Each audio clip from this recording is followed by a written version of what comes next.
Let's now shift our focus to Afghanistan, where after the Taliban takeover, terrorist groups enjoy greater freedom in Afghanistan than at any time in recent history. And there are no signs that the Taliban leadership has taken steps to limit the activities of foreign terrorists in the war-torn country. This has been claimed by a recent UN report which states that Al-Qaeda has established a network of training camps, madrassas and safe houses in various provinces of Afghanistan. In the wake of the US troop withdrawal in August 2021, Afghanistan has descended into chaos, becoming a breeding ground for terrorism under the Taliban's rule. The resurgence of the Taliban has emboldened terrorist groups, granting them free rein across the country and posing a grave threat not only to Afghanistan but to regional stability as well. Recent reports from the United Nations Analytical Support and Sanctions Monitoring Team have unveiled alarming developments. Al-Qaeda, exploiting the Taliban's control, has established a network of training camps, madrassas and safe houses in various provinces, including Ghazni, Laghman, Parwan and Uruzgan. Al-Qaeda is now operating in 10 of Afghanistan's 34 provinces.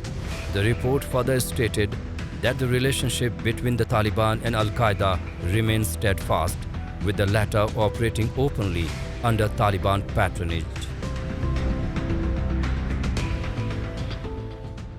If you look at the ideology of Al-Qaeda and their trajectory of action, it has always been to ensure that in Muslim countries at least, secular leadership and secular government is overthrown by an Islamic uprising. Uzbekistan faces a problem. The Uzbek authorities are acting on it. The other countries are not facing this problem at this point in time. But given the fact that the Al-Qaeda remains well-funded, it remains motivated, I think somewhere down the line, whether we want it or not, the Central Asian republics, India, Iran as well as Russia will have to take some centralized action. We have to combine our strategies and coordinate our strategies and take action on it. However, the Taliban rejected the report, calling it biased and far from reality. Al-Qaeda has used the Taliban's takeover to attract new recruits and funding and its affiliates worldwide. Despite Al-Qaeda's huge network in Afghanistan, which includes training camps, safe houses, a media operations center, and Al-Qaeda commanders serving in the Taliban government, the US has only executed one hit since its withdrawal. That strike which killed Zawahiri was conducted by the CIA. The Biden administration touted the ability to hit at Al-Qaeda and other terror groups if their presence is discovered, using over-the-horizon counter-terrorism capabilities of the US military. However, the US military has conducted 0 counter-terrorism strikes since the withdrawal.